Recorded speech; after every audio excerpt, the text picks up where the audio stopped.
Welcome to Pod Save America. I'm Dan Pfeiffer, back hosting another Sunday show because I simply couldn't pass up the chance to talk to our guest today. Businessman, reality TV star, and former Dallas Mavericks owner Mark Cuban. Mark may be a billionaire, but he's not the typical tech bro. He was a spokesman for former Vice President Kamala Harris's campaign in 2024, a fierce critic of Donald Trump, and is an outspoken advocate for affordable healthcare and medication. I wanted to talk to Mark about Trump's approach to the economy, how Democrats can do a better job selling our policy, and how we get attention in this broken media environment. Plus, I had to get his take on some pressing NBA questions. Mark Cuban, welcome to Pod Save America. How are you? I'm great. Thanks for having me on. I know that's a loaded question in this day and age for a lot of people. How are you feeling? But are you legitimately great? I'm a little bit sore from working out today, but other than that, I have the same concerns that everybody else has, just, about the uncertainty in the world, in the country, but I still, think there's hope. All right, that's good. Well, we'll get into all of that. But I want to just start by maybe with some table stakes here. You were out on the campaign trail for Kamala Harris. You were hitting the battleground states. You were one of her most vocal spokespeople. You were omnipresent in the media and on podcasts. From what you saw on the front lines, why do you think Trump won this election? A couple reasons. One, Democrats try to extrapolate. Everything that Democrats talk about is an extrapolation. If Trump did this, and in their mind, they're extrapolating, then the normal conclusion is hell's freezing over at some level or another. Republicans deal with the here and now. They're eating cats and dogs. They're coming to your neighborhood to eat your cats and dogs. There's no question mark about whether or not they want you to have a visceral experience. Democrats want you to think. They want you to understand what, they envision and get you there. Republicans, they're taking your jobs. That's what immigrants do. DEI is keeping your husband, your son, your wife, your daughter from getting a promotion. Those are here and now things that people can, whether it's true or not, assign to themselves and say, this really could impact me. And do you think, Democrats, we are probably overly professorial. We're nerds, maybe that's our problem. But I think in this one, the extrapolation, right? The idea is Trump is going to do these things. He's now ended up doing a whole bunch of these things. Maybe it sounded hyperbolic when people were saying it. He's going to deport all these people. But it's not just about what he does, right? Yeah. It's the conclusion. Like you said, you're professorial, right? The conclusion is always the end of the world. Right. The conclusion is always it's the end of the country. The conclusion is this, demographic is done. They're over with. People, when they live their lives day to day, they don't, we watch movies to see the end of the world, right? They don't think about end of the world consequences. They think about what's happening to them today. And often it's just an excuse. Often it's not real, but it's visceral to them, and thinking about the end of the world is not visceral. It is to Democrats, but not to the Republicans I know. Do you think we oversold the case in that sense, that it was not believable? Absolutely. And I think that's the lesson that Democrats have to learn going forward. You can't project. And I think the guy in New York, I always get his name wrong, right? Mamdani. Yeah, Mamdani. Yeah. We're cutting rents, right? Mm-hmm. We're changing grocery stores. None of that shit has a chance. Doesn't matter. No one did an evaluation and did a risk assessment to say, well, there's a 50% chance that he could extend rent control so that another 50,000 people could benefit from it. No, not a single person does that. They're like, okay, this could impact me. What's the difference? It's like what a Trump guy told me in 2016. He said, I'm like, I know this guy, Dan. Why are you voting? Mid-50s, right? Lifetime Republican. He goes, Mark, I've been voting for politicians my entire life. And you know what they've done for me? Nothing. You know the definition of insanity? And the same thing applies here. In New York, I've been voting for traditional mayoral candidates for a long time. You know what they've done for me? And this guy is walking in telling me he's going to walk on water. He's going to make me more money. He's going to save me money. He's going to make my life better. Is it true? Does it matter? Because what's the option? And that's Trump 101. Is it true? Does it matter? If you say it enough times, people believe it. I think in the Mamdani case, and I think this is probably true of Trump too, is maybe I give voters too much credit, which is that I think they know how hard it is going to do some of these things, but the policies that people say show who they're going to fight for, right? Like, I think most voters probably thought building a wall and having Mexico pay for it was stupid and probably was never going to happen. But it said to them, like, he really cares about immigration in a way in which I care about immigration. Why does Mamdani, immigration matter, right? right. Because it impacts my job, or it impacts the jobs available to me. It impacts what I earn. It impacts my pocketbook in the here and now. Kamala, and I tried to tell him to talk, Kamala talked about price gouging. Yep. 37 states already had price gouging laws. Yep. And nobody ever knew that those 37 states had those laws or what the impact would be on them. Yet that was her pricing mechanism. Like that, when I would go out there, I would say, look, your price of Gatorade might go up 9%. Your price of bread, eggs might go up 9%. But under Trump, your price of healthcare is going to skyrocket. Your Christmas presents are going to skyrocket because of tariffs. I couldn't get them to focus on the impact on voters in their lives today. And I think that's why they use me so much, because, I didn't care what they told me to say because I told them not to tell me. I just try to make it pertain to people's lives in the immediate, right? Or businesses in the immediate time frame. That's what Mamdani has done. That's what Trump does better than anybody. That's what the Democrats suck at. And why do you think we suck at it? Because we want to think. Democrats want to think. They want to engage. They want to have conversations. They want to feel smart. They want to look smart. They go to college. These are college graduates. That's what college graduates do. Everything's like a dorm room discussion. And I think that's a big difference. Most people just want to live their lives and hope things get better. And if, both sides are saying things are bad for their own reason, give me the short-term hit that's going to benefit me, as opposed to the long-term possibilities that maybe are a little bit too esoteric for me to even, put any brain cells towards. I assume you think that Bill Clinton and Barack Obama sort of avoided that trap? Did they do things differently, or politics just changed? Different world. Yep. Politics didn't change. The world changed. Social media changed everything. Social media, every single social media user on each individual platform that supports algorithms has their own unique feed. That's night and day different from the Barack Obama, Bill Clinton world. And look how Donald Trump, what helped him win when Brad Parscale took, Facebook and did micro-targeting. He created the algorithm for Facebook because Facebook wasn't as good at it back then, I guess is the best way to say it. Now, I would talk all the time, you got to reverse engineer. You got to do what Mr. Beast does. He reverse engineers the algorithms to know what's going to sell best and get the most engagement. Go talk to him, right? That's probably your best person to educate you on all of this. But in a world where everybody has their own unique feed, you have to flood the zone. You have to say things that are going to be fed to each individual person in a way that may connect to them. That's like when Kamala first got picked and the Brat Summer thing hit. Yep. Everything was about algorithms and social media. And that's when all the momentum hit. The minute they started doing testing in a traditional political basis, right? Where it's just like, test this word, test that word. They would tell me all the time, yeah, we tested it. This is what works best. I'm like, fuck that. Right? I'm not going to say that shit, right? You've got to hit. It's like selling. I said it all the time. When Biden was in the White House, he couldn't sell anything. He couldn't sell dollar bills for 50 cents. Kamala, when you sit down, have you ever sat down and just spent one-on-one time with her? I have.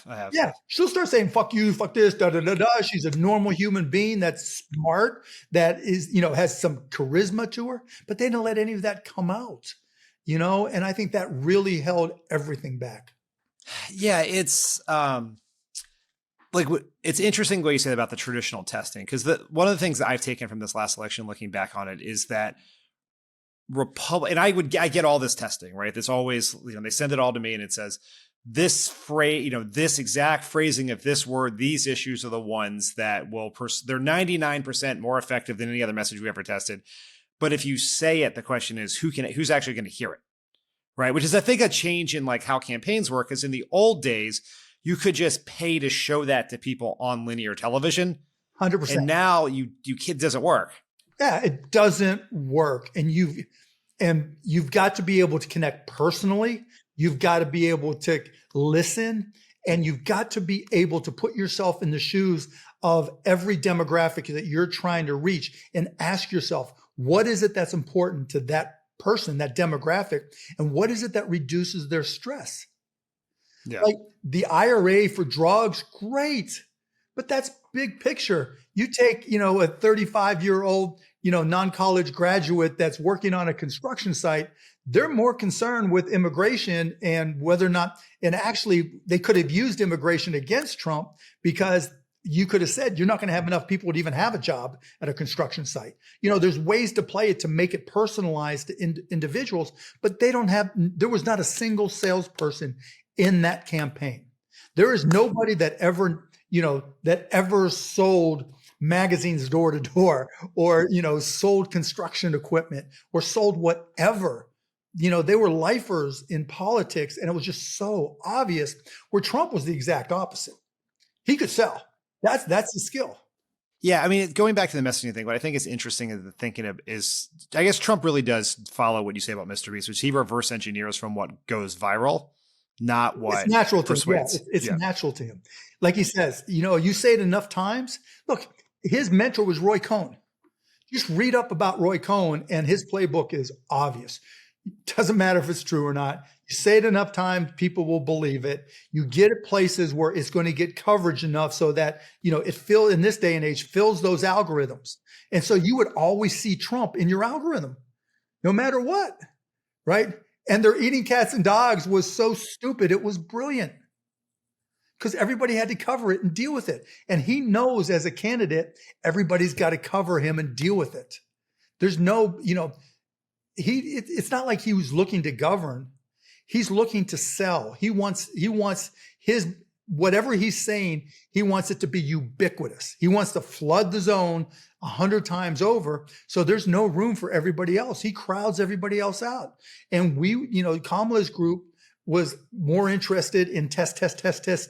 How does this work? Traditional advertising, go out and, knock on doors is great. That's face to face. Nothing wrong with that. But anything else was like, come on. We're now 7 months or whatever it is into the Trump presidency. Is it worse than you thought it was going to be? Basically what you expected? Some things are worse. Some things are better. Some things are what I expected. Yeah. Say more. What do you mean? I expected him to always flood the zone every day, and that's what he does. There's always something, and tariffs is his fallback. He doesn't want to solve tariffs, right? He wants them to be something he can talk about every day. I was surprised that, DEI, immigration, he did it so quickly. I thought he would drag it out to try to use it to his benefit. But, he was smart. And again, this is going to sound counterintuitive. Democrats and a lot of progressives will hate me for it, but it was direct to the heart of what he said during the campaign. And so by dealing directly and immediately with DEI, even to an extreme, cut out Jackie Robinson, we'll put him back if too many people, complain, right? Shut down the border completely. Those two things gave him, in his voters' minds, carte blanche to do everything else.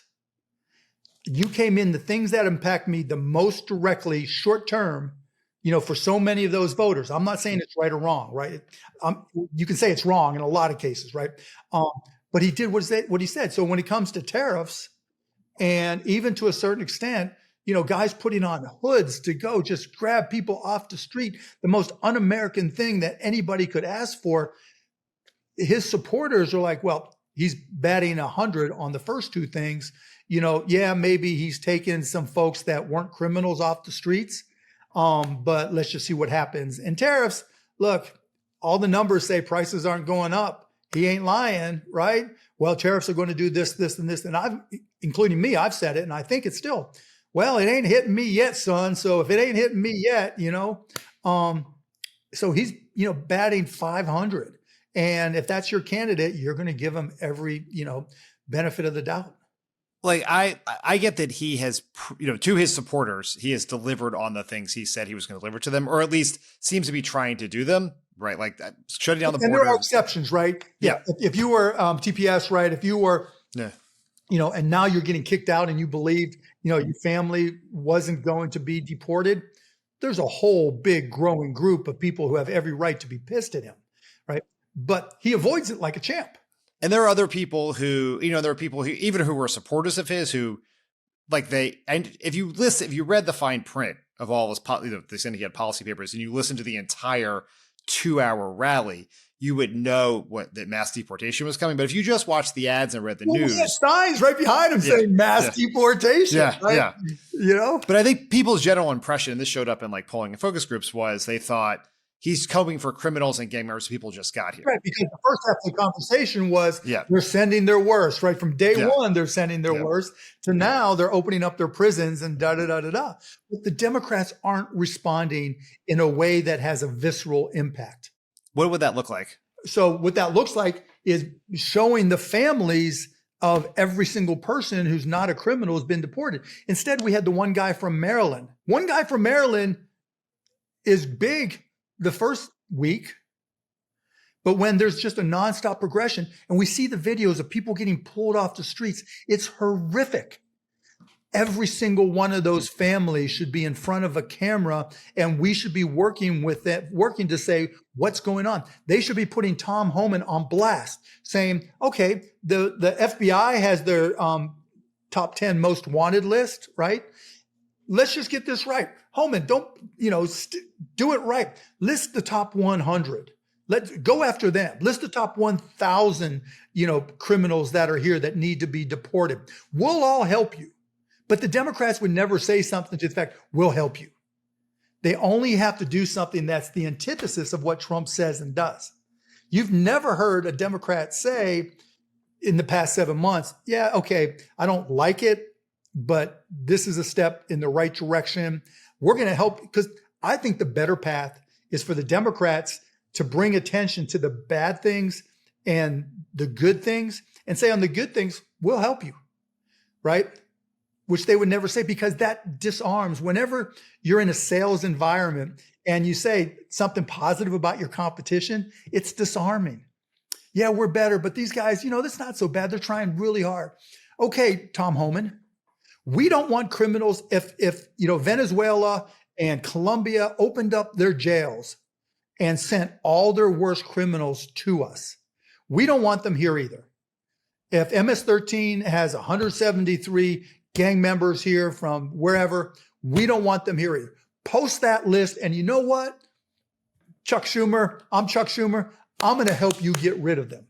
I'm going to post all those lists everywhere. We're all going to go after those bad guys together because they shouldn't be here. Now you disarm him. Now you disarm the Republicans who, think that that the Democrats can't get anything right. You do things that you can undermine. Undermining in the Democrats' perspective is always, you're wrong, it's Trump, you're wrong. The T word, Trump, is a trigger word, and you can't just always use that in a negative line. The best way to convince people to reconsider is to say, okay, they're doing this. Okay, we'll help them. But let's go, what about these people they're pulling off the streets in black hoodies, right? Post all the bad guys. We'll use our resources. Every single sanctuary city is going to, I'm going to make sure that they all allocate resources to go after the Tom Homan 100. And when one of them's off, you put another one on, we'll go after that one. Let's get those criminals out of here like they deserve to be.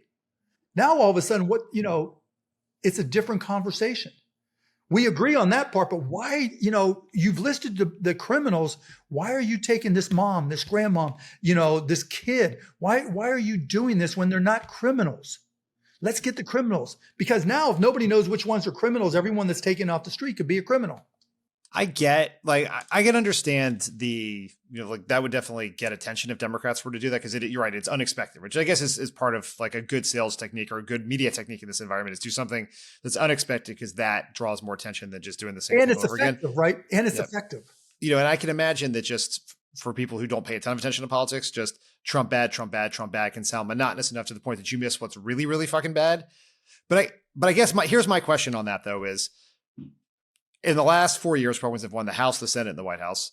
At no point has any Republican been like, here's the good things Joe Biden's doing, right? So what? But I'm just saying, just as a measure of political messaging, right? Like, why would it work for, why can they get away with it if we can't? It's not us versus them. It's what works and what doesn't work. Right? That's part of the problem. It's like, it's my side versus your side. This isn't a basketball game. You know, Trump is really good at half court shots. He sucks at layups.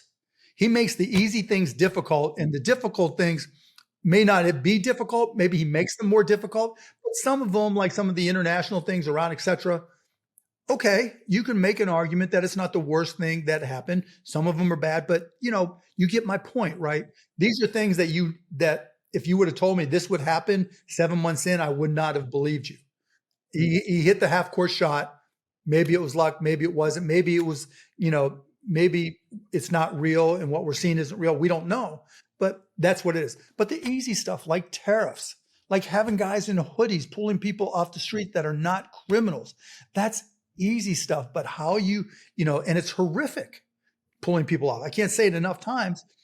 And the tariffs are not good for anybody. And it's obvious, you know, everybody around him is just placating him, and he's just using it as a media tool rather than an economic tool. Well, you've got to come in and do something that people feel, not just talk about how awful he is. So let's talk about the tariffs for a second, right? You know, they're on, they're off. There's a lot of uncertainty. The whole taco thing. Yeah. The whole taco thing, right? Like, what's your view of how the tariff policy is going on? What are you hearing from other CEOs about this? Because whether the price increases are as bad as we said they would be a few months ago or not, there's just like a massive injection of uncertainty into the economy. We're recording this on Monday, July 7th, and Trump has already extended the reciprocal deadline another month. He's threatened a bunch of countries with tariffs that maybe they'll get, maybe they'll not. It's like, how do business people like yourself plan in this environment? It's not business people like me. It's the little businesses. Yeah. Right. They're the ones that are screwed over because they don't have the capital to absorb uncertainty. Maybe they used up all the capital, you know, they have X amount of dollars, and maybe they were trying to hire somebody. Maybe they were trying to, you know, open up a new office. Maybe they were trying to use that capital for raises, whatever it may be. But now they're trying to get ahead of the tariffs. So they have to take all that money and put it in. And then he comes back and says, well, okay, we're going to delay them. So they just overpaid for shipping and overpaid for a product to try to get ahead of the tariffs. Now it's costing them money. You know, you see the stock market go up, but you don't see the smaller companies in the stock market go up, just the S&P 500 and the Dow, right? Smaller companies are being debilitated by the on-off tariffs. And wherever they come out, it's not going to be a positive for them. Big companies, they'll game it, right? They can borrow the money. You know, interest rates aren't so high that they don't have access to capital. There's just all kinds of ways they can play with it. So you don't see it in the stock market, and you know, you don't even see it in a lot of the inflation numbers yet. But at the same time, if he goes down the path that he said he would, and on August 9th, we get 20, 30, 40% tariffs, the shit's going to hit the fan. And like I said, during the campaign, he'll be the Grinch that killed Christmas. So during the campaign, like, Trump had more business support in 2024 than he did in 2016 or 2020 or throughout his presidency. And one of the things you heard a lot, like if you ever turned on CNBC, these CEOs who were like pro-Trump or like were going to support Trump really seemed to believe that tariffs were not going to happen. Right. Even Scott Bessent, his Secretary of the Treasury, suggested that tariffs would never happen before he got appointed in the administration. Like, in your conversations with other CEO business leader types, are they sort of shocked by what's happening here? Do they feel like they made a mistake? Yes. I mean, there were two reasons why they went along. One, because they thought he learned his lesson from Trump 1.0. Tariffs went up, price of washing machines, dryers went up. You know, they had to reduce interest rates because the economy slowed down. He's not going to do that again. That's one reason why they went along with it. Two, and possibly the more important reason, is Biden didn't give any CEO leader the time of day. Not at all. When tech guy, he kept Elon out of the EV meeting, right? You know, that's just dumb. That is just self-inflicted pain. So one guy won't talk to you, floated a net worth tax effectively, right? and untaxed capital gains tax, there ain't no business person in the history of business persons who are going to accept that and think that's good for their business or the economy. Half of the conversations I had with business people after Kamala came in was explaining to them that the tax on unrealized capital gains was part of a budget just to fill a number, and there was no chance it was going to happen. And they were like, you promised me, Mark, you promised me, because it would kill me if it happened. It would kill the economy. It would kill the stock market. Who would you vote for if that's what you thought? And there also seemed to be a lot of concern among business folks about the FTC, right? And that it would stop it. You couldn't do mergers. I think it's particularly true around the tech people. But then now you have Trump has come in. Yeah, it's the exact opposite, right? Yes. Well, you thought and they sort of thought everyone's going to get to merge, and still you have, Paramount's trying to buy CBS. So Paramount's trying in this acquisition. They have to pay tribute to Trump to get it. So it's like, this is not the environment they thought they were getting, right? No, not at all. Not at all. Lina Khan, I agree with everything she did, actually, except for her attitude on AI, that breaking up some of these big technology companies would hurt I felt it would hurt our ability to compete globally in artificial intelligence. We had this conversation I had it with her directly. She disagreed. So I didn't see her as a threat to business in general or to mergers and acquisitions, but a lot of people did. And, be careful what you ask for sometimes, because it's worse. Pod Save America is brought to you by Rocket Money. Everybody knows there are things they can do to reduce monthly costs and improve their finances. But who has time to go through all of their expenses and decide what to trim? With Rocket Money crunching the numbers for you, leveling up your money game gets way easier. Rocket Money is a personal finance app that helps find and cancel your unwanted subscriptions, monitors your spending, and helps lower your bills so you can grow your savings. Their dashboard lays out your total financial picture, including bill due dates and paydays, in a way that's easy to digest. You can even automatically create custom budgets based on your past spending. If you've got a goal you'd like to save for, Rocket Money can analyze your accounts to find the best time each month to put extra money aside. Rocket Money will even try to negotiate lower bills for you. The app automatically scans your bills to find opportunities to save and then goes to work to get you better deals. They'll even talk to customer service so you don't have to. Rocket Money's 5 million members have saved a total of $500 million in canceled subscriptions, with members saving up to $740 a year when they use all of the app's premium features. Cancel your unwanted subscriptions and reach your financial goals faster with Rocket Money. Go to rocketmoney.com/crooked today. That's rocketmoney.com/crooked, rocketmoney.com/crooked. Pod Save America is brought to you by Hiya. Typical children's vitamins are often packed with sugar, unhealthy chemicals, and unnecessary additives. Hiya offers a superpowered, chewable vitamin with zero sugar and gummy additives that still tastes great, even for picky eaters. It's designed to fill common nutritional gaps in children's diets, providing the full-body nourishment they need. Formulated with the help of pediatricians and nutritional experts, Hiya is pressed with a blend of 12 organic fruits and veggies, then supercharged with 15 essential vitamins and minerals. It's non-GMO, vegan, dairy-free, allergy-free, gelatin-free, nut-free, and everything else you can imagine. Every single batch is third-party tested for heavy metals, so you know the product is safe and nutritious. Hiya is designed for kids 2 and up and sent straight to your door, so parents have one less thing to worry about. We've had Hiya in our family for a couple of years now. Charlie takes Hiya vitamins, and he likes them, but they don't have a lot of sugar like regular vitamins, so it's great. If you're tired of battling with your kids to eat their greens, yes, Hiya now has Kids Daily Greens and Superfoods, a chocolate-flavored greens powder designed specifically for kids, packed with 55-plus whole food ingredients to support brain power, development, and digestion. Just scoop, shake, and sip with milk or any non-dairy beverage for a delicious and nutritious boost your kids will actually enjoy. The same multivitamin that more than 1 million kids and parents love are now available with Disney's The Lion King, with a new Lion King unboxing experience, including a Lion King bottle and Lion King stickers. Tommy's actually going to do the unboxing when we get a shipment here. I'd love to do that. Can we sing the song? We sure can. Lion King. And we've worked out a special deal with Hiya for their best-selling children's vitamin. Receive 50% off your first order.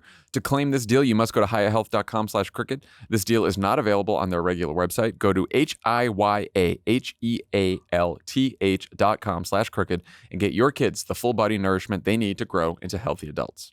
Last week, the President Trump signed the quote-unquote big, beautiful bill, tax cuts for a lot of people, a bunch of tax breaks, nearly $1 trillion in Medicaid cuts, $3 trillion in debt. What's your take on the bill? I think you can't generalize that. I think the Democrats are generalizing too much on it. Like Medicaid is a perfect example. It's more about the provider taxes than actual cut to Medicaids, and each state is absolutely different. And you have to go talk to each state to see what the impact is. I think, a couple states, it's a 9% cost.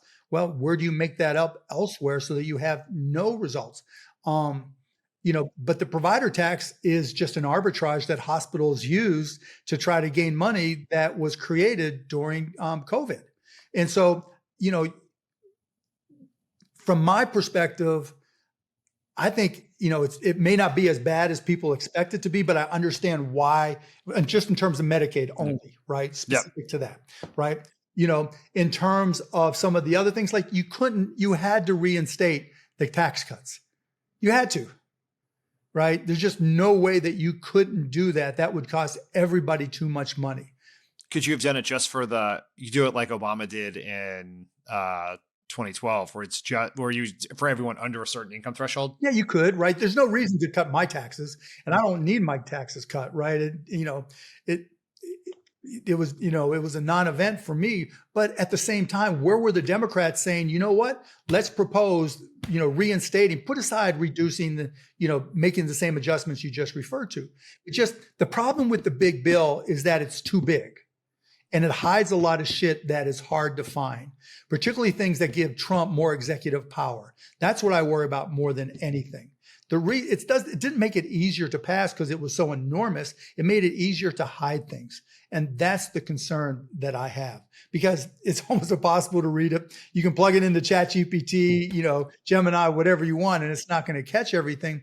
But where were the Democrats saying, okay, we're going to extend the Trump tax cuts. Let's just do a bill just for that, and we'll all vote for it. Because that preempts them on saying, we got to get this cut. We got to get this passed, rather, because we can't have taxes go up for everybody. Anything that they think would be even a marginal win for Trump, they just won't consider. And yet, more often than not, when you're trying to get somebody that is doing the wrong thing to try to change, particularly when there's voters involved, you've got to give them some wins so that, again, you can preempt them and say, we gave you what you needed. This is what you're saying you need. You need to keep these tax cuts. Okay, yes. Let's propose a bill. Yes. You want to adjust it some? Yes. We're not going to mess with it at all. No pork from the Democrats. Yes. Now what? Now all of a sudden that big, beautiful bill is smaller and people can start paying more attention to the details. This sort of warms my heart because this was one of my arguments, was the Democrats should have done exactly that. And this is just me, like, as an old retired political hack, just going back to the same old tricks. That's what Obama said when he was fighting with the Republicans about this. He said, I want to extend all the tax cuts up to, he said 250 originally, and the negotiation ended up at 500.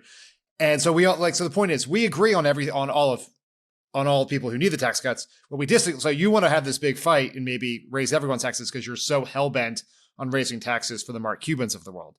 Democrats did not do that. I think the reason, if I'm being fair, they didn't do it this time is they wanted to focus attention on people getting kicked off their healthcare here. Yeah, but they're not. Okay, first, they're not. Some people are getting kicked off because of the work requires. But what is it, like 72% or more of people, are already working and they're most likely going to qualify? Well, the hard part here is most people, it's not that people who are not working are getting kicked off. It's that the requirements are so onerous, the people who are working are not going to meet them.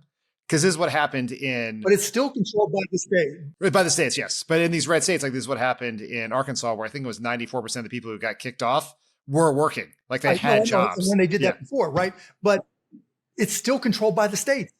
This bill really didn't change the control by the states. And so you didn't see any, call out, Huckabee Sanders. What are you going to do?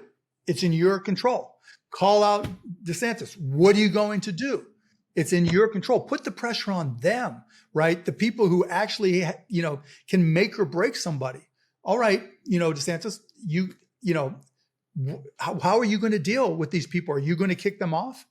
Or because you can make the decision to retain them on Medicaid. We picked the wrong pressure points. It's just Trump sucks. That's the underlying, thought of everything the Democrats do. Trump sucks. Trump says, the sky is blue. Trump sucks. You can't, that's not the way to win. It's just not, because it's not about Trump. It's about the people of the United States of America and what's good for them. And how do you get them to a place where they're in a better position and it's less stressful for them? And so you go to the points where, they're impacted. For Medicaid, you go to the states. I'm not a Medicaid expert. I got a general understanding, but you go to the states because that's who controls it. Maryland has something different than California that has something different. Now, California comes back and says, well, we don't have enough money to do A, B, and C. Okay, what do you have money to do? Let's work on that for the people in your state. Texas, who didn't, expand Medicaid. What are you going to do? Kentucky, bad example. What are you going to do in each red state? We could have gone where you could have put pressure on the governor and made them answer the question. I mean, it's just like the whole Doge thing. It's like, Doge sucks. Yeah, because they didn't plan it out. They just cut things, right? And there was a whole lot of red states in red communities that voted for him that lost a lot of jobs, that lost a lot of funding. West Virginia got crushed, funding for things that they expected in communities gone. I haven't seen anybody pulled up in front of a camera with, a Democrat next to them, maybe once or twice. Yeah, I see a lot of times this stuff doesn't break through, which is the hard part, which is like, we're in a chicken or egg problem here. But I will say, in defense, there are members of Congress who are doing this, particularly in like the Virginias of the world where they're like especially hit by this. Right. So in your local community, that's a great start, right? But you got to flood the zone.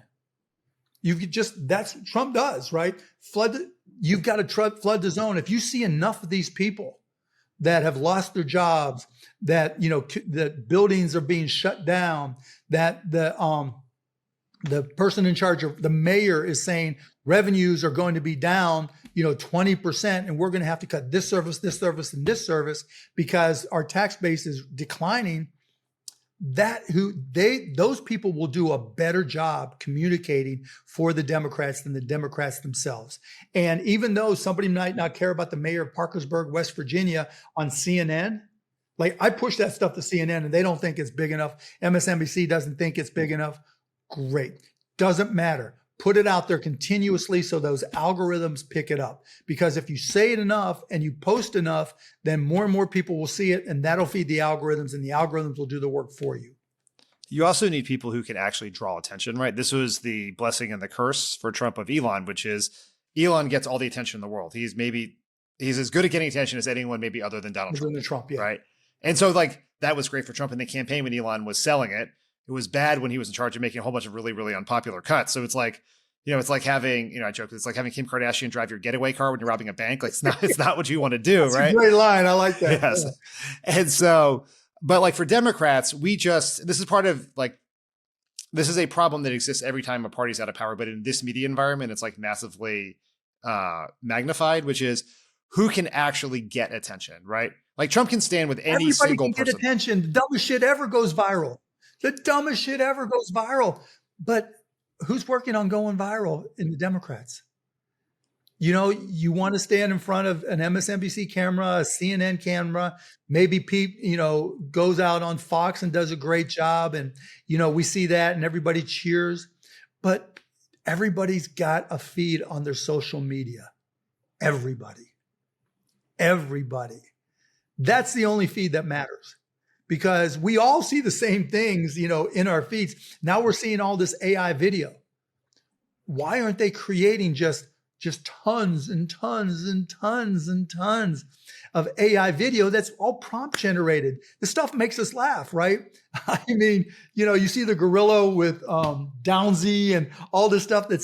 You know what I'm talking about? I don't know. Oh, you don't? Okay, it has me because maybe it's because I look at my son's stuff sometimes, but there's stuff that becomes ubiquitous on social media, and that you've got to use it. You've got to go Mr. Beast. I mean, what percentage of the population isn't on Facebook or Instagram or TikTok or Twitter or Blue Sky? You don't even see things promoted on any of them. You see little things here and there. But when was the last time you thought to yourself, oh my God, this is too much from the Democrats on social media in your feed? Yeah, this is a problem with the party. I mean, I think a very and sometimes I think the Democrats get too much shit because it's like they have limited power to stop some of the stuff Trump's doing, right? And so it's like we don't have the votes. But I think that a very fair critique is that the leadership of the Democratic Party has a very poor understanding of the modern media environment. Right, it's like Chuck Schumer, who I like personally a lot. Yeah, he always calls it the social media when he talks about it, right. which is a problem. Where it's like Trump, not knowing how to spell AI. It's just that's the tool. It costs nothing to post. You can reach hundreds of millions of people in a nanosecond if you get lucky. I mean, Brad Summer changed all the momentum of the election. And it's like nobody remembers it. Nobody learned anything from it. But the thing is, I think the lesson from that also is that's not something that anyone put on a whiteboard in the Kamala Harris headquarters. It's like something that just took off. Well, that's okay. It's not like there aren't millions of kids who aren't posting things. Like you go on TikTok and there's, depending on what direction you want to go, there's all pro-Trump stuff and there's Democrat stuff and there's anti-Trump stuff. You get these feeds, and it's all coming from individuals. There's no support, no help, no innovation, no creators creations from Democrats themselves.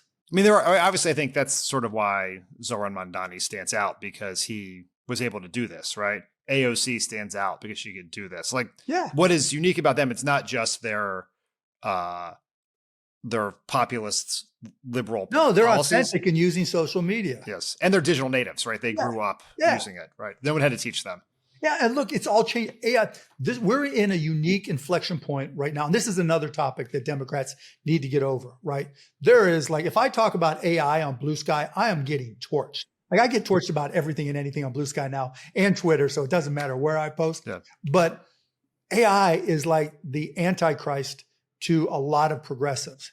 They need to get over that. It is here. It'll be the most impactful technology in our lifetimes. Whichever party, whether it's a new or existing party, makes best use of it, will have a huge advantage. I mean, if you can find what AI does is amplifies the skill set of anybody who uses it. If you're a great writer, it can make you a greater writer. If you're a great creator, it'll allow you to, create 100 different versions of something in minutes and then pick out the best one, as opposed to say, okay, I only have X amount of time. I've got to make a choice. It may or may not work. There's just so many unique opportunities that it creates. Is there going to be job disruption? Yes. But is there a lot of job disruption, at least for some industries, right? It depends on where you're looking at and when, right? Is there going to be job creation? Yes. I mean, it can take a 16-year-old kid and make him or her as smart a business person as anybody on the planet, because it's like having every professor, every research paper, et cetera, available to you if you ask the right questions and are willing to take the time to learn. And it's like, I used to love to sit in a library and just read, sit in bookstores and just read, because I know nobody else would. AI is that ultimate tool so that the Democrats, whoever, Americans have this tool at their disposal that allows them to do things they otherwise never would have been able to do. And so, when I go talk to middle school kids, one of the things I always talk about, I always say, look around you. That chair you're sitting on, that desk in front of you, that projector there, that screen there. There was a point in time where it did not exist. And somebody said to themselves, I have this idea. Now, 99% of the time when people have an idea, they take one or two steps and they stop. Somebody took the initiative to go through and take it to a place where those products were created, however long it took them. Now with AI, that time from thought to creation and distribution and sale, it could be cut by 90% or more in some cases. And so, I get the power of it, right? And I use it and it helps me, but it has to be regulated, right? Like it can't. Well, it depends on where, right? So there's two different pieces there.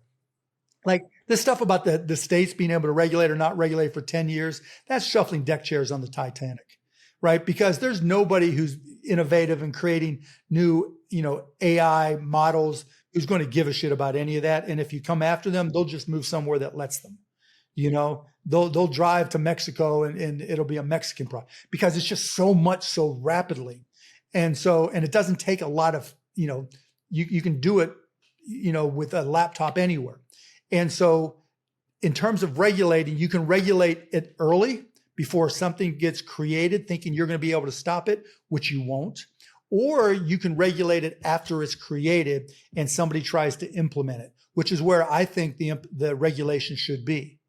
Because you're trying to regulate ideas, you're trying to regulate concepts, you're trying to regulate, computing power, algorithms. Ain't nobody in government going to be able to cover that. But if NVIDIA releases a toolkit that does A, B, and C, and you say, no, you can't have something that automates the creation of a Molotov cocktail to 16 seconds and buys everything and, finds the robot that will assemble it for you. No, that's where we're drawing the line. So that's an implementation issue. We're regulating that. And I think do it at a state level. It's got to be federal. Yeah, I agree with this. The state level thing, like in the absence of any federal regulation, if you can do things that will at least prevent some of the more manageable harms, like some of the deep fake stuff, the stuff in politics, like that, I think that's fine. You're regulating the output, not the creation. Right. But it does feel like we need a holistic policy here, right? Which seems so far above and beyond what the government can manage. Like you need regulation at the whatever point makes sense. You need something for all the people who are going to lose their jobs, right? Because they're like, if you are someone who works in, like, there's a whole generation of people whose job was to write SEO copy, right? And those jobs are gone. When I was a kid, like I knew parents of friends that were, the moms, not to be too sexist, but the moms took dictation. There were secretaries that took dictation. Gone. I went to school in Indiana, and Terre Haute, Indiana was the record capital of the world, right? They created more, albums and then CDs. Then gone. You are going to have creative destruction. Now, can you find ways to create more revenue from all of this to deal with whatever comes along in case it's worse than we expect? Absolutely. You can put, small taxes, per hour taxes on robots. You could say, 25 cents an hour for every robot. Like we have robots at costplusdrugs.com, right? And we're making, drugs, pediatric cancer drugs that are on short supply. And it only takes us 4 hours to shift, from one line to another, from a pediatric cancer drug to Pitocin to whatever it is. And we get it to hospitals and we can move faster and cheaper because of all the robotics and the AI we use. If it was another 25 cents per hour per robot, okay, I could make the argument if I was that type of person, well, that'll increase the cost of pediatric cancer drugs, but I wouldn't, because it'd be fair to do that, and collecting that money would make us more effective. And if you took some of that money and let's just say you take 20% of that collected and reinvest it so that we can become a global leader in robotics and not just software, the software side of it. Yes, because China is eating our lunch on that stuff. And we have to learn how to do it. So, you can't just dispel it and say, no, no, they can't. Right. And the other thing, just last thing I'd say on a holistic policy is you need an environmental policy that has the clean energy you need to actually power this, right? Well, for sure. Right. But go to NEPA, right? If I were involved in the political side, in the White House or wherever, I would say, as support side of the White House, I would say, we're going to use AI and we're going to take the time it takes to approve an application under NEPA. We're going to cut the non-environmental study side to 3 weeks, right? Using AI, we're going to feed every application that's ever been, we're going to put it into a model. We're going to train the model on all those applications. And then we're going to spit out, a response to each application and put it in front of a committee to evaluate. And we're going to help people that are doing the environmental impact studies that go into a NEPA and say, look, we're going to cut that time down as well. Which would help us get more green energy product. Ultimately, we need more clean power to power this. We do, it's but huge. The time it takes to get we have to, is ridiculous. You can use AI to make it so you have more power for AI. It's the whole abundance thing, right? Abundance is innovator's dilemma for government. That's effectively what it is. We can't get out of our own way, so we do legislation, particularly when it comes like to the bullet train example, et cetera, where it's like this project is never going to change. It's always going to apply the same way it did when the legislation was originated. That's fantasy land, particularly now. It's all going to evolve. And so using AI, we can become a lot more productive. And that's an opportunity that Democrats have. Because I know one thing about Donald Trump, he doesn't understand AI models. Yes. Right? As you said, he can't spell it. So right. And historically, even like Obama, even though it wasn't his strong suit, he sure made a big effort to learn and understand and bring in great people, where Trump is bringing in loyalists. And so, we have an opportunity to do something incredible there, but we fight it as if, it's the end of the world again. And that is just counterproductive, and it's not good for anybody. Here's Trump, the big, beautiful bill and the deficit. Okay, well, the only way, now that it's passed, the only way to overcome that deficit is through productivity and through innovation. And we have a chance, because we still are, at least for the moment, the leaders in AI. So how are we going to overcome that deficit? Through productivity and innovation. And what's going to be a huge part of that? Artificial intelligence. NVIDIA is probably the most powerful company in the world right now, followed by TSMC. We ain't doing shit to try to push that through. Okay, Trump has no idea what he's doing with the big, beautiful bill. Put aside the things that give him more executive power. But all these things that put us in this bad spot, we're going to come up with solutions, because that's what we do. We're going to stop bitching and start solving. Then the perspective of the Democratic Party changes. People, if they start to feel those solutions, because obviously they're going to be afraid of AI, everybody is. But you start feeling those solutions and seeing how there could be some upside to it, and it could create jobs and enable things to happen, and reduce your taxes or reduce the debt in this particular case. Where are the Democrats in any of this? More of my conversation with Mark Cuban when we come back. But first, from the big ugly bill passing to the lessons progressives can draw from Zoran Mondani's campaign, my Message Box newsletter breaks down what's happening in the media, why it matters, and helps each and every one of us figure out what we can do to defeat the MAGA movement. If you've been listening to this podcast for a long time, you know me, and you know what I'm about to say is going to absolutely hurt my soul, so bear with me. But if you want to follow along the conversation, subscribe to my newsletter by heading to the absolutely cringeworthy website, crooked.com/yeswedan, to unlock a 30-day free trial of MessageBox. If you want to follow along and join the conversation, head to the absolutely cringeworthy website, crooked.com/yeswedan, to unlock a 30-day free trial of MessageBox. If you like Pod Save America, I promise you will love this newsletter. Pod Save America is brought to you by Sundays. Sundays is fresh dog food made from a short list of human-grade ingredients. Sundays was co-founded by Dr. Tori Waxman, a practicing veterinarian who tests and formulates every version of each recipe. Sundays contains 100% all-natural meat and superfoods and 0% synthetic nutrients or artificial ingredients.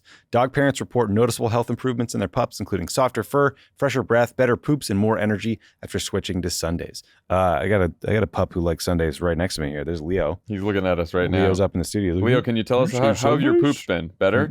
He looks happy. Yeah. I can tell Leo loves his food. I can tell you my dog loves his food, because the minute Luca goes over to the Favreau house, she sprints to Leo's food and tries to steal it. That's true. Because she is a chow hound. But unlike other fresh dog food, Sundays does not require refrigeration or preparation because of their air drying process. Just pour and serve. Cancel or pause your subscription anytime with our 14-day money-back guarantee. Every order ships right to your door, so you'll never worry about running out of dog food again. The reason we like it is dry dog food is so much better than the wet dog food, Yeah. which always kind of smells. Gross. But with Sundays for Dog, we just close it up, put it in the cabinet. There you go. Get 40% off your first order of Sundays. Go to sundaysfordogs.com/crooked or use code crooked at checkout. That's sundaysfordogs.com/crooked, code crooked. Pod Save America is brought to you by the NPR Politics Podcast. Obviously, politics can be a lot to consume, as we know here. Yeah, a lot going on these days. Hard to plan. Yeah, and it's hard to wrap your head around sometimes. But that's why NPR Politics Podcast is where you should go to decode what goes down in Washington and what every decision out there might mean for you.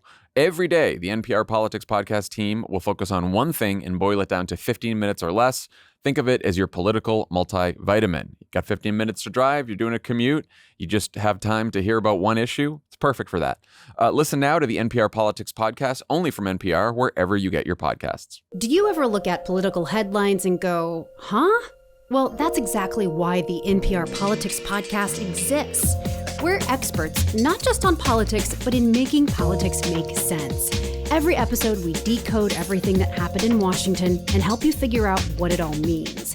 Give politics a chance with the NPR Politics Podcast, available wherever you get your podcasts. I want to ask you about Elon Musk, who announced just the other day he's forming a new political party called the America Party.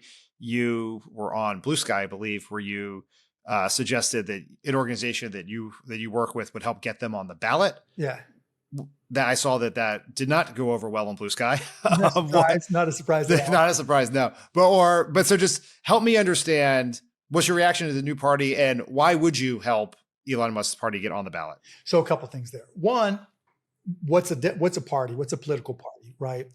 We see it as, okay, we're gonna run somebody for every position. We want to have a full slate. We're gonna run somebody for president. I don't know Elon, right, other than just fucking with each other on Twitter. But that's not, as best as I can tell, that's not how he thinks. And I think he came out today or yesterday saying there's only going to be 6 or 7 spots that he's trying to fill, which is smart because that's how Elon thinks. He looks for leverage. And there's absolute leverage in making sure that the two incumbent parties don't have enough power to pass anything. And so that's smart. That is really smart. And the way the parties are right now, where it's my team versus your team, and people do things that are counterproductive and, create all these self-inflicted wounds for the American people all the time, I think that's a positive. Everybody wants the Democrats to win or the Republicans to stay in control. No, I want us to get to the point where we have to actually evaluate bills and do things for the American people. Now, do I trust Elon to just do all these things because I think he's a good guy? Fuck no, right? But whatever he does, we're going to be able to evaluate, and that creates a new opportunity. And, that is something that I think this country needs. Could it be just dismissed because he's doing it all wrong? Of course. Does it mean just because it's Elon, it must be wrong or right? No. But until we find out details, why are we jumping to conclusions? I mean, yes, we don't have details. He hasn't even formed a party, recruited a candidate. Like, then this may all just be something he does on Twitter and talks about it, whether it actually executes, possible, who knows? Yeah. But it is an either or choice, right? One of two parties is going to be in charge of Congress. It's either going to be the party that's going to greenlight all of the terrible things Trump is doing, or one party, as flawed as it may be in people's eyes, will actually try to stop him from doing those things, or may investigate all of the stuff that's happening. And so we do, I would love a large menu, but at the end of the day, there's only we're only getting 1 or 2 dishes, right? Yeah, but at the same time, you can still have control of Congress and have 6 or 7 seats in this new party. Or maybe, or not, or you can hand it back to the Republicans. Right? No, there's a chance not, but you'll know by the candidates that they run, because it may well be that they are better Democratic-leaning candidates than the others. And look, the presumption is Elon will just pay them to say whatever and do whatever he wants, right? So we'll have to see if that's actually the case. Obviously, he'll influence them like any party, but I'm just not going to say no to change when we have a set of circumstances where it's not good for anybody.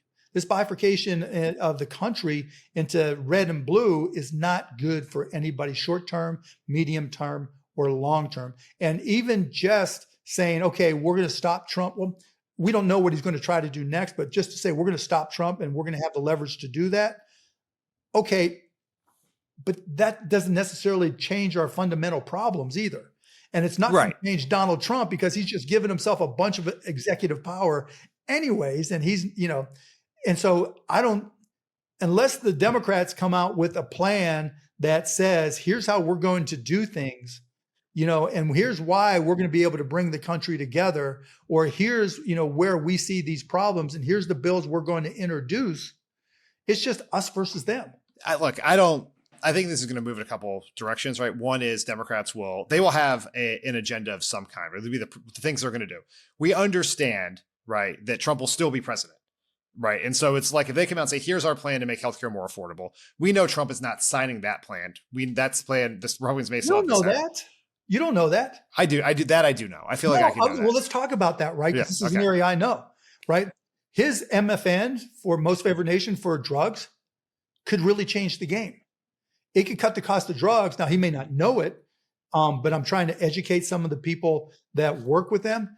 Could literally cut the cost of medications because he's already come out and said effectively he's against the middlemen. And by the way, everything I'm telling you right now, I've said to Joe Biden's camp, I said to Kamala's camp. Joe Biden had a chance to do something. They didn't do shit, right? And so if we can change how PBMs work, how insurance companies work, I'd rather see it come from the Democrats. But all the Democrats talk about is Medicare for all.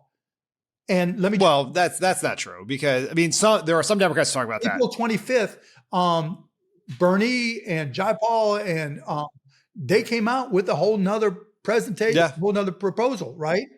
They didn't come out with here's a better way. And all I have to tell you on that is read it like I did 2 days ago.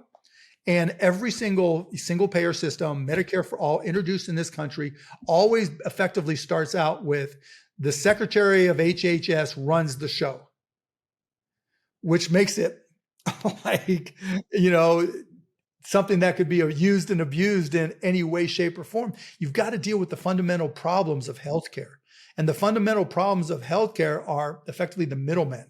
There's these things called pharmacy benefit managers. And when you say for generic drugs, which are 91% of scripts, cost plus drugs, that when we sell almost all of those, we're cheaper than almost every other country except for China and India. So for 91% of prescriptions, the United States is already cheaper. Now, the other 9% are the more expensive and cover more dollars, right? And so what he's trying to do, the reason that they're more expensive is because of these middlemen called pharmacy benefit managers. And he has said, let's get rid of them. I've sold every single part of this to Democrat after Democrat after Democrat and said, come up with something. I'll help you. Nothing. And so you can't just say, he'll say no to healthcare. Now, maybe he'll be the same way in response. If Chuck Schumer and AOC and Bernie got their shit together instead of just, doing it the way they've always done it and came up with something that's more nuanced, maybe he'll just say no but at least they'll be offering something. And, people who are in the industry could come out and say, no, this is good. Yeah, I think the way I think this is going to work in cycles is that the Democrats running for the House will have a set of things they're for. Then we're going to have a group of, 24 Democrats. You have told me you're not going to be one of those Democrats. You've told people you're not going to be one of those Democrats. I won't bother you with that right now. You've said there was 0% chance, so I will take you at your word. There's 0% chance.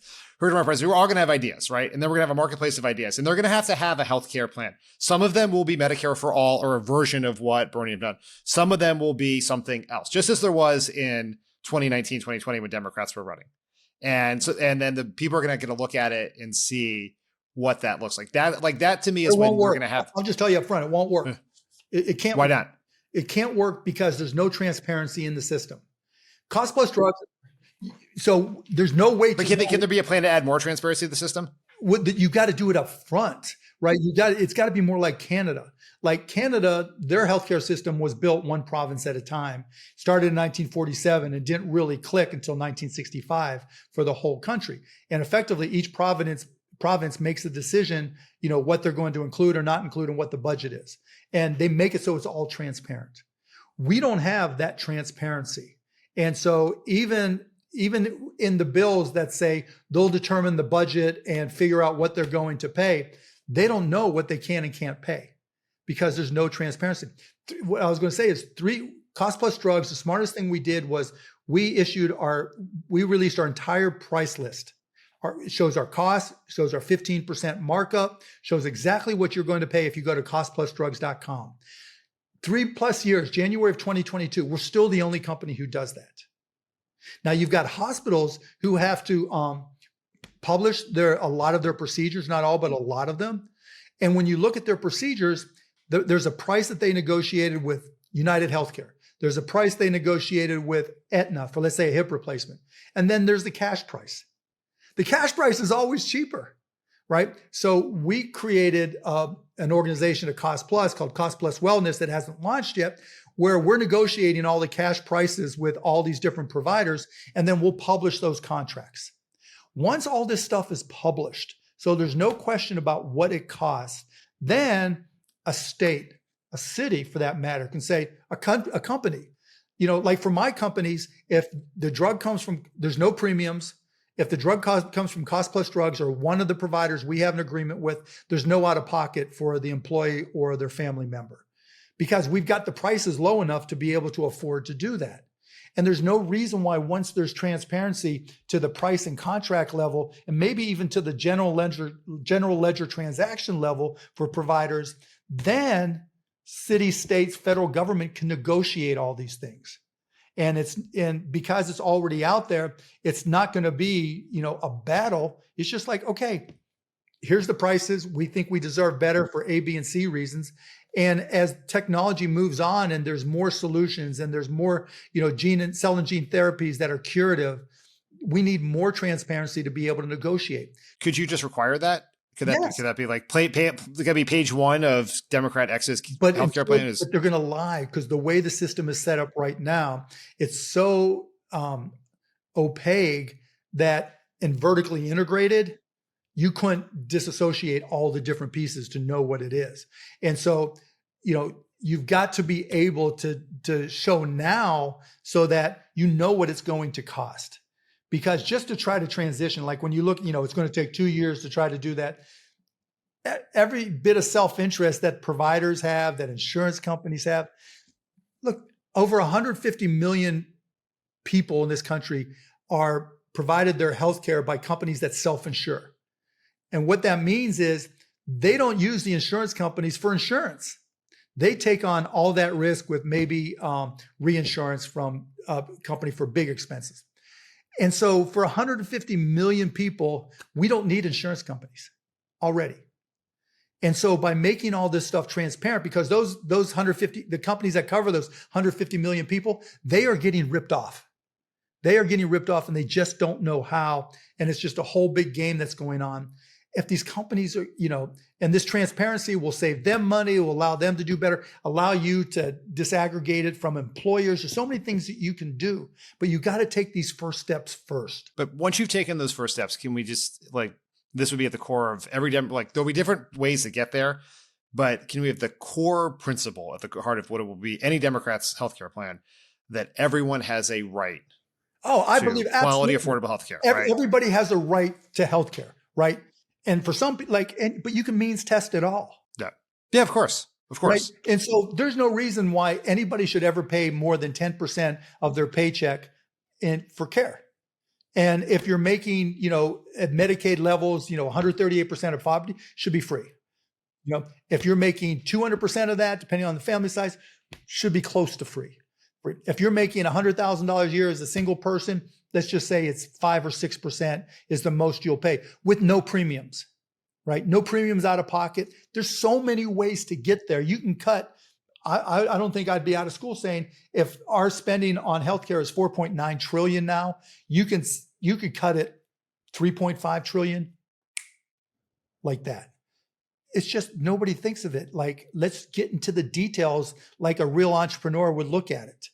It's like the ACA did a lot of brilliant, amazing things, but they set this thing called a medical loss ratio, which is 80 to 85% of the premiums collected. Well, if you only get to keep 15 or 20% of what's collected, what's the one thing you're going to want to do? Increase the collections and not care about what you spend. You've got to get into the details. And the Democrats are really, really bad at that, particularly with healthcare. I think, well, we can have this conversation again a couple of years in this primary process, but I think there will be very detailed plans from a bunch of Democrats. You may not like the plans. Some of them may be good, but I think I've read the proposals, right? I've read the single payer plans, and just, they won't work. And let's put healthcare for a second. I have one last 2024 question, and then I have a couple of basketball questions for you. They will not be about the Luka trade, I promise. Thank you. The last 2024 question is, one of your main jobs on the Harris campaign was, they said you went on all the quote unquote bro podcasts, right? You You are on Theo Vaughn. You were on Flagrant. You went on All In with all the tech guys and all of that. And I heard you tell Tim Miller of the Bulwark that you told the Harris campaign they should go do those things. Why did that not happen? Like, what was the response when you said that? They were afraid. They were afraid, right? They didn't trust her.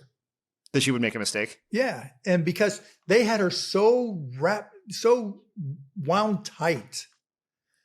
Like, if the cursing Kamala would have gone on the broadcast, she would have killed it.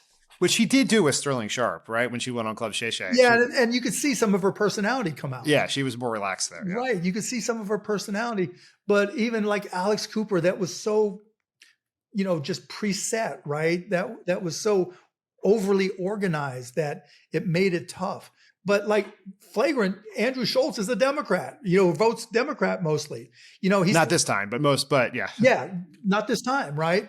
But he was trying. He was really trying. But he's had Bernie on. He's had Pete on. He's had all these Democrats on. And he understands, his impact that he could have. Theo Vaughn, he doesn't give a shit. He'll have anybody on, right? He just wants to have fun.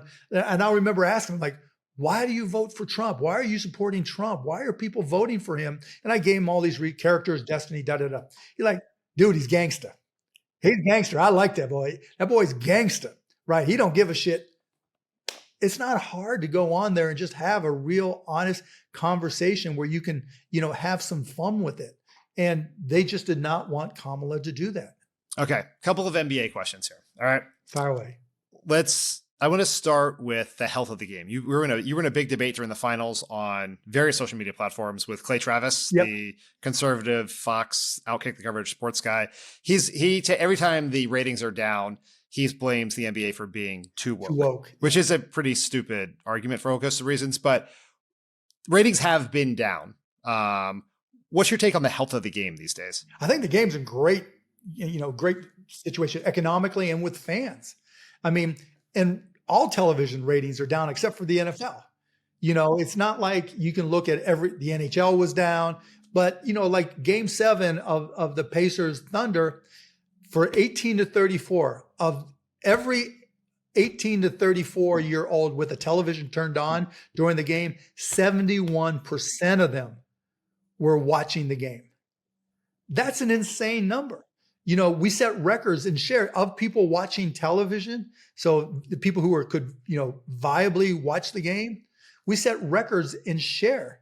Now, the problem is fewer people are watching television, which is why we went in a big chunk to streaming. So we'll be on Amazon and we'll have other ways to get the games. Now, that could work against us because we'll be on too many platforms, but at least it gives an opportunity to people who can't afford cable, traditional linear television cable, to watch games.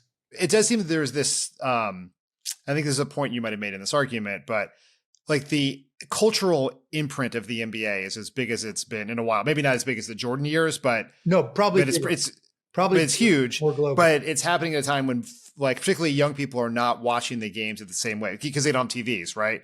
But they may be following the game on less monetizable formats, like 100%. Social media, right? Right. Yeah. So we dominate in social media. Our players are maybe, Premier League soccer, a little bit bigger globally, but after them, there's nobody. Steph, LeBron, Luka, etc., Kyrie. They have huge social media platforms. An NFL team walks through the door. Maybe the quarterback and a running back or wide receiver, and that's it. You're almost every NBA player by sight if you're a kid.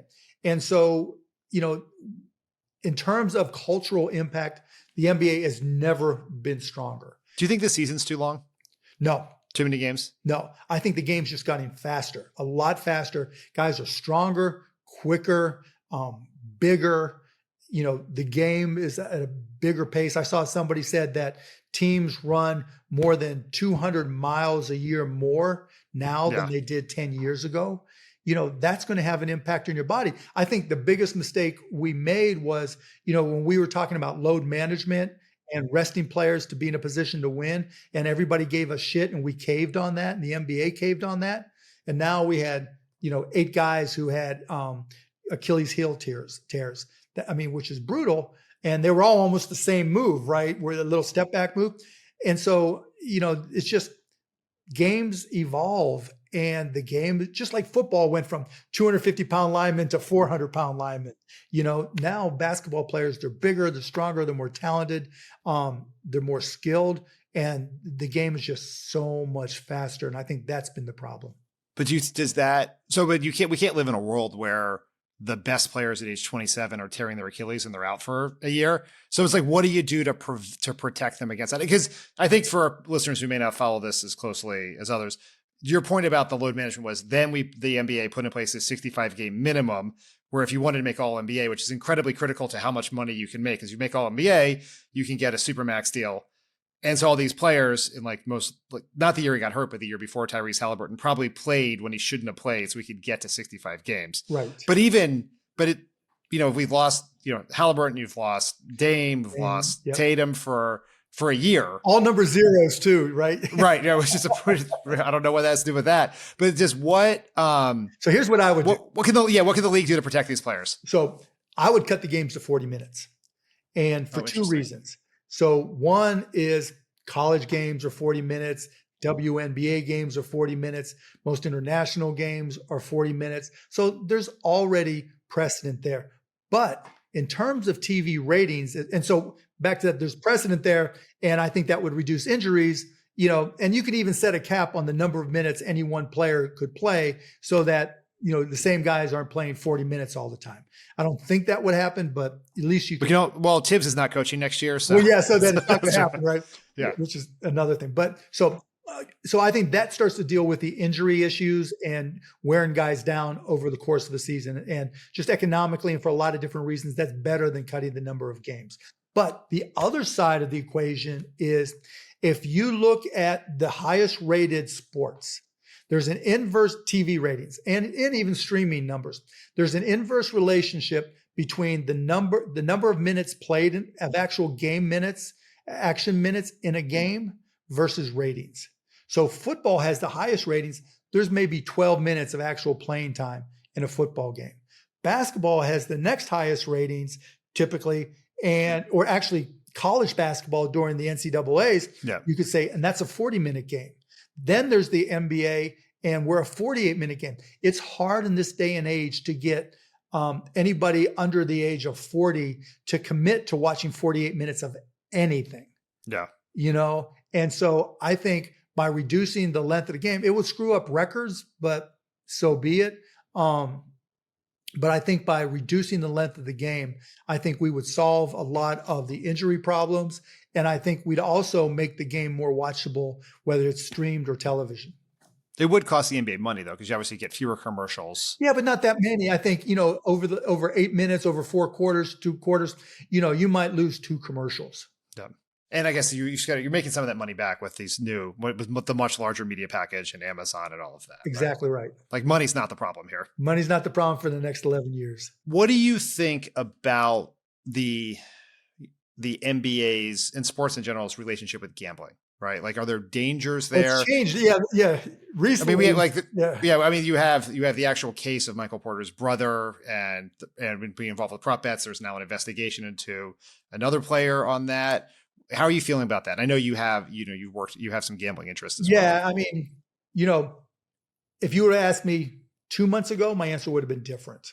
I think 2 months ago, I would have said, look, using sports radar and artificial intelligence and data tools, we can pretty much catch everything. And I think, they're showing that we can catch them. That's how we're seeing, that these guys are under investigation, not just in the NBA, but other sports as well. But what I worry more about is younger kids, because now that my son is 15, I just see more of it and we discuss it more. And that worries me because it's still possible for underage kids to get in there. And I think we need a lot stricter controls to keep kids under the age of 18 and to keep people from gambling money they can't afford to gamble. It's become a part of the culture now. Like if you watch, not that people watch ESPN anymore, but if you were, almost every show. Right. It's all about the spread, it used to be very secretly referenced if they, the field goal at the end. To be a better, right. Yeah. But now it is a part of all of it. And it's part of people are looking for ways to make money in this economy. And so there's dangers here. Yeah, I agree. And the funny part of the big, beautiful bill, did you see the thing on gambling? Yeah, I've been following. I am not a gambler, but I am very interested in fantasy sports and gambling. I've been seeing some of the discourse about, and there seems to be some dispute about what it exactly means. So the way I read it, right, is that you can only write off up to 90% of your losses, as opposed to previously 100% of your losses. And so, you can say that's positive in some respects, but if you're a gambler, you play professional poker, whatever it may be, it's not just sports betting, you're not going to be happy. Okay, last question for you. And I'm going to stipulate this as the former owner of the Mavs that you're going to be very biased on this point. Sure. But what do you think about the lottery odds flattening, right? Which has now led to multiple teams. I love it. I know you do, but imagine, and I'm a Sixers fan, so I benefited from this year as well. Process, yeah. Right. Yeah. Yes. And I bet this benefited from the flattening odds this year because we were the sixth worst team, the fifth worst team. We got the third pick. But if you are a fan of it used to be, if you were a fan of a bad team, and whether they tanked or they just sucked, right, you had a chance to get a player. Yeah. And now your chances are reduced to the point where it's like the rich aren't getting richer, right? But in the case of the Mavs, yeah, they are. You have a we got as they hilariously described it, the NBA draft coverage, they were like a tumultuous season. I was like, yes, a very tumultuous season. Yes. But you can have an injured player. Exactly. We won't get into the details of why they had the first pick, but they had the first pick. But like the Utahs, the Charlottes, the Wizards, there is just they are now stuck. It's much harder for a bad team. Well, yes and no, right? It really, there's the luck of the draft, right? Of the ping pong balls.